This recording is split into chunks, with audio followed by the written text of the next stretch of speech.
तमाम महाराष्ट्रातील माझ्या सर्व विद्यार्थी मित्रांचं आपल्या संदीप आर्गडेज इन्स्टिट्यूट या यूट्यूब चॅनलवर सहर्ष स्वागत आहे। मित्रांनो, आज आपण परीक्षेला जो संभाव्य पॅटर्न आहे त्यातला 100% परीक्षेला येणारा प्रश्न पदावलीवरती कोणकोणते पॅटर्न परीक्षेला येतील, आकडे बदलतील, नाव बदलतील, पण पॅटर्न तोच राहणार ही गोष्ट लक्षात ठेवा।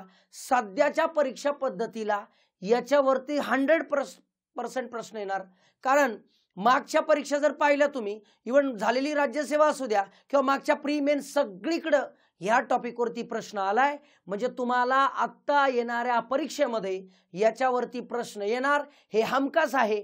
मग पॅटर्न कोणते तुमच्या डोळ्याखालून जावं हा उद्देश आहे। पॅटर्नचा उद्देश एकच आहे मित्रांनो, जास्त एक्झाम्पल नसू द्या, पण जेवण करत असताना फावल्या वेळामध्ये तुम्ही पटपट व्हिडिओ बघून एकदाची आयडिया क्लिअर करा। कारण मी गेल्या 4 महिन्यापासून एक टार्गेट सेट केले, माझा प्रत्येक विद्यार्थी 15च्या वरती पाहिजे 20 पैकी 15+ मिळवा, 100% तुम्ही मेन्सला जाताय। ठीक आहे, चला पाहूया पॅटर्न कोणता। तत्पूर्वी त्याच्या अगोदर तुम्हाला बेसिक थोडं सांगतो मी। बेसिक काय आहे, पदावलीचा कोणताही प्रश्न सोडवायचा असेल तर बेसिक हे महत्त्वाचं आहे की बॉडमसच्या तत्वाने तुम्हाला सोडवावं लागतं। बॉडमस म्हणजे ब्रॅकेट ऑफ, पहिला कंस मामा सोडवा, नंतर ऑफ, नंतर डिव्हिजन, मल्टिप्लिकेशन, ॲडिशन, सबट्रॅक्शन। ठीक आहे ना, या तत्वाने आपल्याला सोडवावं लागतं। बऱ्याच वेळा व्ही बॉडमस असं पण म्हटलं जातं, विनॅक्युलम म्हणजे पहिला येतो रेखी कंस, पण नको, कंस त्यातला कंस रेखी कंस अगोदर घ्यायचा असतो। पण कंस ही पद्धत लक्षात ठेवा, हा प्रोसेस लक्षात ठेवा। आपल्याला SSC level, banking level, higher लेवलची पदावली येते, पण आपल्या MPSC मध्ये एवढी हायर लेवलची पदावली येत नाही। तुमच्याकडून लॉजिक अपेक्षित असतं MPSCला, त्यामुळे बॉडमस हे सोडवत असताना पहिला ब्रॅकेट घ्यावा लागतो। ऑफचे प्रश्न तुम्हाला MPSCत कधी दिसले नसतील, आता दिसत नाहीयेत, म्हणजे ते SSC लेवलला प्रश्न ऑफचे प्रश्न असतात। हे डिव्हिजन, मल्टिप्लिकेशन, ॲडिशन, सबट्रॅक्शन, ह्या जी गोष्ट आहे हे सोडवण्याची प्रोसेस आहे। मग कोणते पॅटर्न येतील ते आता आपण पाहूया। बघा पॅटर्न मागच्याच कंबाईनला झालेला प्रश्न आहे, तुम्हाला फक्त बेरीज, वजाबाकी, गुणाकार, भागाकार येते का? 4थी 5वी स्कॉलरशिपचे विद्यार्थी हे प्रश्न असतात त्यांना। म्हणजे तुम्हाला एवढं हायर लेवल आहे का? नाही, ती बेसिकच लेवल आहे, पण आपल्याला पटकन क्लिक होत नाही, ते पॅटर्न आपल्याला लक्षात येत नाही। तर पहा, पहिली बेरीज, वाकी, गुणाकार, भागाकार करत असताना बॉडमसनुसार पहिला कंस सोडवावा लागतो। हा वेगळा कंस आहे, हा वेगळा कंस आहे, हा वेगळा कंस आहे, हा वेगळा, प्रत्येक कंस सोडवा। -2 -3 म्हणजे -5 होईल, मध्ये गुणिले आहे तसं, 5 आणि 3 8 होईल, भागिले आहे तसं, -2 -3 -5, ओके, एक टप्पा झाला। दुसरा -6 -4 -10 झालं, भागिले -7 -5 -12।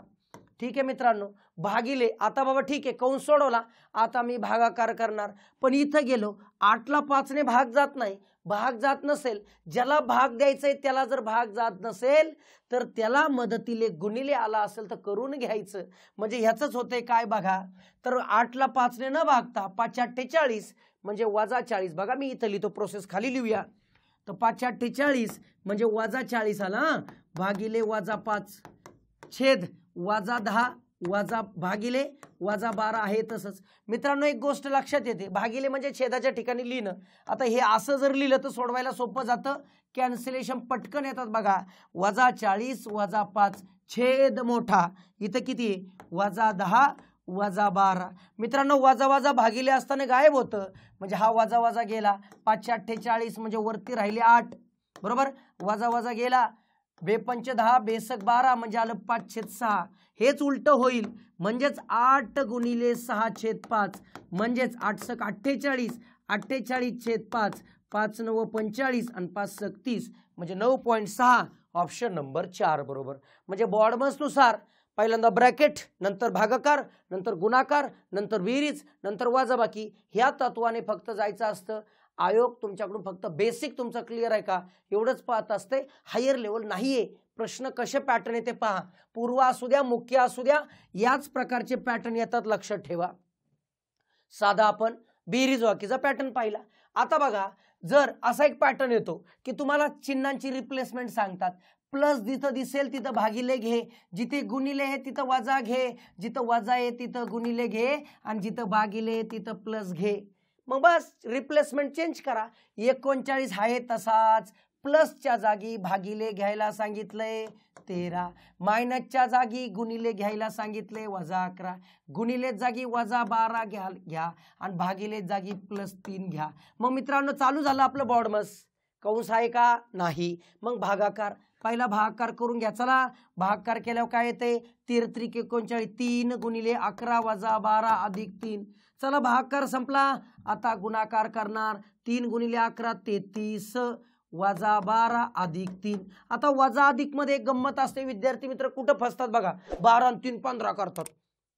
आपल्यात काय गणित तज्ञ कमी आहेत का? या असे 12 आणि 3 15 करतात. अरे मधल्या चिन्ह नाही ठरत. 12चं चिन्ह मायनस आहे, प्लसचं चिन्ह, 3चं चिन्ह प्लस, यांची बेरीज नाही होत, वजाबाकी होते. कारण दोन संख्यांची चिन्ह जर वेगळी असेल तर वजाबाकी होत असते. मग बेरीज वजाबाकीमध्ये एक साधं सोपं, इकडून जे येईल त्या पद्धतीने जा. म्हणजे इथून 33 मधून 12 गेले 21, 21 + 3 म्हणजे आलं उत्तर 24. ऑप्शन नंबर 3 बरोबर. असं जायचं. मग बेरीज वजाबाकीमध्ये ठरतंय. पहिला डावीकडून जो येईल तो मी पहिला सोडवणार.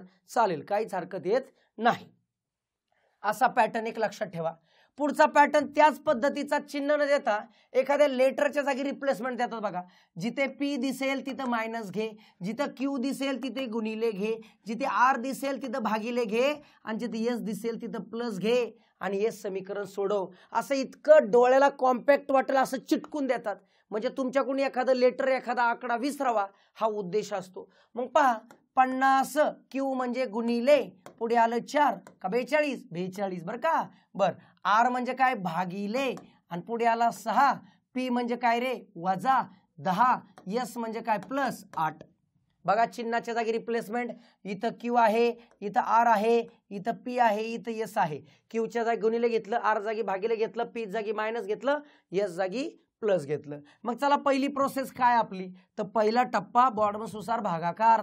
मग भागाकार 6चा पाडा येतो. 50 गुणिले 6 7 42 वजा 10 + 8. मग मित्रांनो काय? तर साहजिकच भागाकार झाला, आता गुणाकार होणार.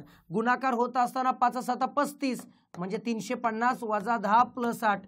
वजा अधिक असेल तर मी सांगितलंय डावीकडून जे येईल ते पहिलं करायचं. म्हणजे 300 किती येते बघा? 40 अधिक 8 म्हणजे 348. 348 ऑप्शन नंबर 2 बरोबर. करेक्ट, 348. म्हणजे प्रोसेस लक्षात ठेवा. अशा पद्धतीनेच तुम्हाला जावं लागतं. हे तर रिप्लेसमेंट आहे. क्लिअर कळलं बघा. बघा पुढचा प्रश्न. गुणिलेचा अर्थ भागिले वजा घे, भागिलेचा अर्थ प्लस घे, प्लसच्या जागी भागिले घे आणि मायनसच्या जागी गुणिले घे. म्हणजे कोणत्या चिन्हाच्या जागी काय रिप्लेसमेंट करायची आहे? जिथं गुणिले तिथं वजा, जिथे भागिले तिथं प्लस, जिथे प्लस तिथे भागिले आणि जिथे वजा आहे तिथं गुणिले. एकच टप्पा घ्यायचा असतो आणि याच्यापैकी कोणतं समीकरण योग्य येईल ते शोधायचं असतं. ट्राय करताना शेवटी खालून ट्राय करा. नेहमी लक्षात ठेवा, आयोग पर्याय खाली लपवण्याचा प्रयत्न करतो. आपण इथं ट्राय करूया. 3 भागिले, भागिलेचा अर्थ प्लस, 3 + 7, वजाचा अर्थ गुणिले 5 आणि गुणिलेचा अर्थ वजा, गुणिले अर्थ वजा 10 आणि प्लसचा अर्थ काय रे? भागिले 3. आता 10 भागिले 3 होईल का हो? भागाकार होईल का? नाही. म्हणजे पॉइंट मध्ये येईल की नाही? मग याचं उत्तर राऊंड फिगर पाहिजे. हे चुकतंय. आपल्याला सोडत नाही जायचं, इथं बघता क्षणी कळलं पाहिजे. आता बघा वरती 6 गुणिले, गुणिले म्हणजे मायनस, प्लस, प्लस म्हणजे काय हो? भागिले. मग 3 ने 2 ला भागिले होतं का? नाही. म्हणजे हे सुद्धा चुकतंय. ठीक आहे ना, कारण पॉइंट मध्ये उत्तर येईल. आपल्याला राऊंड फिगर पाहिजे. मग या इथं 8 भागिले, भागिले म्हणजे प्लस, 8 प्लस म्हणजे इथं लिहितो मी 8 + 10. बर, वजाचा अर्थ काय सांगितलाय? गुणिले 3. बर, प्लसचा अर्थ काय? प्लसचा, प्लस म्हणजे भागिले. आणि मग सर इथं कुठं जाते हो? भाग 5 ने. अरे पण 3 ला 5 ने जात नाही, पण गुणिले मदतीला आलाय ना. मग ही तुम्ही स्टेप करू शकता. लक्षात ठेवा. मग पुढे पहा, गुणिले जा काय बघा बरं. गुणिले जागी सांगितलंय मायनस किती? 6. सोडवा. 8 अधिक 10 त्रिक 30, 30 भागिले 5 वजा 6. यांचा भागाकार करा. 8 अधिक 5 36, 6 वजा 6, 8 + 0 म्हणजेच 8. आलंय का 8? म्हणजे ऑप्शन नंबर 2 बरोबर.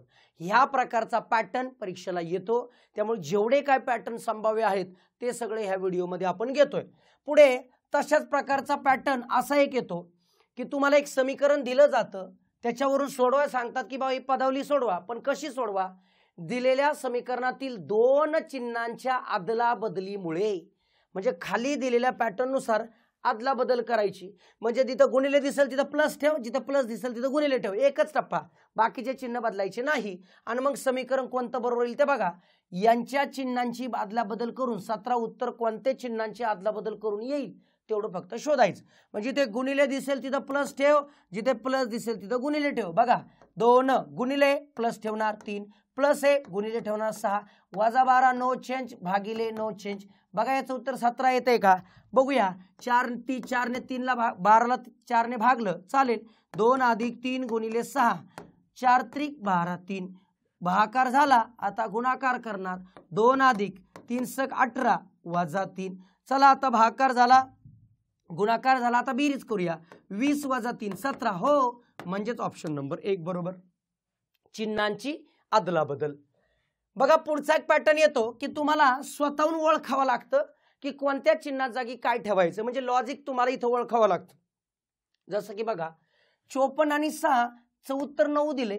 54 आणि 6 चं बेरीज कधी 9 होईल का? मग लॉजिक आहे 6 9 54. याचा अर्थ जिथे प्लस आहे तिथं भागिले घे, कारण 6 9 54. 54 ला 9 ने 6 ने भागले की 9 येईल.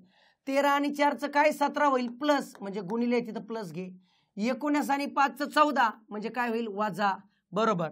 आणि 8 आणि 7 8 7 56 म्हणजे गुणिले. आता इथं तुम्ही ओळखलं की जिथे प्लस आहे तिथं भागिले घे, जिथे गुणिले आहे तिथं प्लस घे, जिथं भागिले तिथं वजा घे, आणि जिथं वजा आहे तिथं गुणिले घे. एवढं फक्त खाली ठेव. मग 96 भागिले जाग काय सांगितले रे? वजा 12. गुणिले जाग काय सांगितले रे? प्लस 384. आणि पुढे प्लसच्या जागी काय सांगितले? प्लसच्या जागी भागिले 12. पुढे प्लस आहे भागिले 8, मायनस आहे मायनस जागी गुणिले 4. चला प्रोसेस आपली पदावली काय सांगते? पहिला कंस मामा सोडून घ्या सोडून. 96 वजा 12 अधिक, बघा 12 एके 12, 12 दुने 24, 12 त्रिक 36, उरले 2, 12 दुने 24. ओके, भागिले 8 गुणिले 4. आता कंस मामा संपल्यानंतर भागाकार. चला भागाकार करूया. 96 वजा 12 अधिक 8 चौक 32, 4 गुणिले 4. भागाकार संपला. आता गुणाकार करणं गरजेचं. 96 वजा 12 अधिक 16. चला प्रोसेस लेफ्ट टू राईट. यांची वजाबाकी केली तर किती येते? 84 प्लस 16 म्हणजे 100% 100. ऑप्शन नंबर 4 बरोबर. काय शिकला पॅटर्न? की असे स्वतः तुम्हाला ओळखावा लागतं आणि ते चिन्हाच्या जागी ठेवावा लागतं, बाकी काहीच नाही. ठीक आहे, असे पॅटर्न येतात. आता असा एखादा एक्स्ट्राऑर्डिनरी प्रश्न येतो आणि एकदम सोपा असतो की काय विचारतात? खाली दिलेल्या बेरजेच्या गणितात स्टार ह्या चिन्हाच्या स्थानी कोणता अंक येईल? Star star star. स्टारच्या जागी कोणता आकडा ठेवायचा आहे? मग इथं अंदाज लावत बसा स्टारच्या जागी कोण, किंवा काय काय लगेच पर्याय टाकतात. लगेच नाही, पहिलं प्रोसेस लक्षात ठेवा. बेरीज आहे ना, मग येऊ शकतो काही इथं तुम्हाला स्वतःहून कळत असेल तर ट्राय करा ना. बघा 3 आणि 8 किती? 11. 11 मला 1 इथं आलाय, हातचा 1. करेक्ट. 3 आणि 8 किती? 11 ना, हातचा आला 1. 4 आणि 3 7, 7 आणि 1 8. इथं 0 दिलाय. 8 वर प्लस 2 केल्यावर किती होईल रे? 10. 10 म्हणजे या स्टारच्या जागी 2 ठेवून बघतोय का? बघा 4 आणि 3 7, 7 आणि 1 8, 8 आणि 2 10. इथं आला 0, हातचा आला 1. आता स्टार जागी 2 आहे ठेवून बघा. 1 आणि 2 2, 2 आणि 2 4, 4 आणि 8 किती होतात? 12. बघा 2 येतोय. करेक्ट आहे, येतंय 100% येते. मग यांचा विचार जर केला तर हातचा 1 2 इथं ठेवला 3, म्हणजे स्टारच्या जागी ठेवायचा आहे 2. ऑप्शन नंबर 3 बरोबर.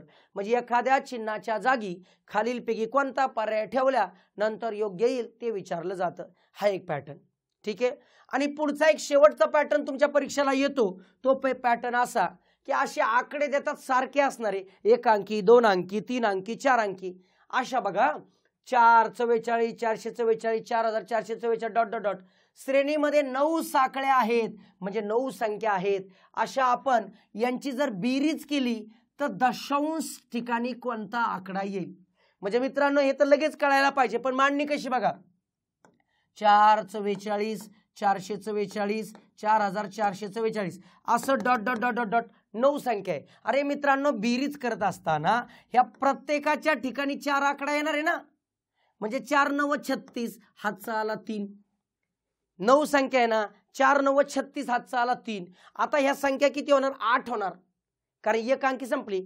8 चौक 32, 32 आणि 3 35 म्हणजे दशक स्थानचा अंक आला 5. ऑप्शन नंबर 1 बरोबर.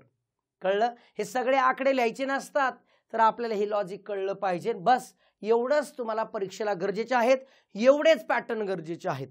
तरी तुम्ही सगळे रेग्युलर अभ्यास करता. मी असं म्हणतो, गणित हा विषय समजून घ्या. गणित हा विषय, सर माझं इंजिनिअरिंग आहे, माझं मॅथ्सला भारी आहे, माझं हे नाही. तू दररोज गणित जर प्रॅक्टिस केली, भले तुझं ग्रॅज्युएशन असू, मुक्त विद्यापीठातून शिकू दे, तू इंजिनिअरिंग होऊ दे, तू काही होऊ दे, तू जोपर्यंत गणिताची दररोज प्रॅक्टिस करत नाही तोपर्यंत तुझे लवकरात लवकर सुटणार नाही. त्यामुळे गणित हा सरावाचा विषय, जो रेग्युलर करेल तो जिंकणार. त्यामुळे सरावासाठी आपल्या टेलिग्राम चॅनलला, संदीप आरगडे इन्स्टिट्यूट हा टेलिग्राम चॅनल आहे. दररोज दुपारी 12 वाजता टेस्ट मी अपलोड करतोय. टेस्ट मोबाईलवर सोडवा, प्रिंट काढून सोडवा, जसं वाटेल ते सोडवा. जास्तीत जास्त फायद्याचं प्रिंट काढणं आहे. तुम्ही पुण्यात जर असाल तर फ्री डायरेक्ट आपल्या अकॅडमीवरती 1:15 ते 3 बॅचेस चालू आहेत, ज्याच्यावरती पोरं येतात, पेपर सोडतात जातात, पोरं येतात, पेपर सोडतात जातात. तुमच्या सगळ्यांच्या प्रिंटिंगचा खर्च मी करायला तयार आहे, फक्त तुम्ही करा. पुण्यात जर असाल तर 100% अकॅडमीवर यायचं. कोणत्याही वेळेवर 3 टप्पे दिलेले, त्या कोणत्याही वेळेवर यायचं, पेपर सोडवायचा, निघून जायचं. आपलं काहीच अडचण नाही. मी तुमचा खर्च करायला तयार आहे. 3ही बॅच फुल पोरं येत आहेत, रेग्युलर मी करून घेतोय. तुम्ही का करत नाहीये? नुसतंच लायब्ररीमध्ये बसून नुसत्याच खुर्च्या गरम करून काही उपयोग नाही. प्रॅक्टिस करा, जरा प्रवाहामध्ये या. नुसतं येतंय म्हणून जमत नसतंय, आपण करत नाही त्याशिवाय येणार नाही. त्यामुळे आपल्याला प्रॅक्टिस. तुम्ही जर दूर असाल, महाराष्ट्राच्या वेगळ्या कानाकोपऱ्यातून पाहत असाल, तर तुमच्याजवळ जर झेरॉक्स दुकान असेल तर त्या PDF ची प्रिंट काढा. कंटाळा करू नका, पण सोडवा. हे सगळं तुमच्या लक्षात आलं पाहिजे. दररोजची 12 वाजता टेस्ट आहे. टोटल 25 टेस्ट, ज्या मी बूस्टर 2.0 या नावाने मी सिरीज चालू केलेली आहे. मागे बूस्टर 1.0 झाले, गेम चेंजर झाले, त्या मागे टेस्ट ऑलरेडी ॲपमध्ये आहेत. त्या जरी नसेल तर लेटेस्ट दररोज जर पाहिजे असेल तर दररोज एक टेस्ट दररोज मी काढतोय. 5-6 तास दररोजचा वेळ घालून दररोज टेस्ट काढतोय. सगळं टायपिंग, सगळं शूटिंग सगळं करतोय. एक्सप्लेनेशन सगळं मिळतंय. तुम्हाला ती जर बॅच जॉईन करायची असेल, तुम्हाला पेपर सोडवायचा असेल तर टेलिग्रामवरती आहे. आणि जर सोडून त्याचं एक्सप्लेनेशन पाहिजे असेल तर ही बूस्टर टेस्ट सिरीज आहे, लक्षात ठेवा. आपल्या ॲपवरती मिळते. 100% फायदा घ्यायचा आहे. 25 टेस्ट आहे दररोज एक. आणि तुम्हाला जर आता शेवटच्या काळात रिव्हिजन पाहिजे sir, 1 day revision batch available आहे, ॲपवरती आहे. ज्यांना वाटते त्यांनी 100% घ्या, फायदा घ्या. मला एकच म्हणायचं आहे, तुम्ही कशाही तत्वाने जा, फक्त तुम्हाला 20 प्रश्नांपैकी 15+ मार्क आलेच पाहिजे, एवढं डोक्यात ठेवा. आणि आयोग कोणत्या पॅटर्ननी येतंय तर आयोग फक्त PYQ फक्त डोळ्यासमोर ठेवा. आयोगाचा येणारा पेपर फक्त आकडे नावं बदलून असणार आहे, पण पॅटर्न वही रहेगा. मतलब गंगाधर ही शक्तिमान रहेगा, शक्तिमान ही गंगाधर रहेगा. फक्त नाव बदलणारे, पेहराव बदलणारे, एवढी गोष्ट लक्षात ठेवा. चला भेटूया पुढच्या संभाव्य पॅटर्न मध्ये. धन्यवाद.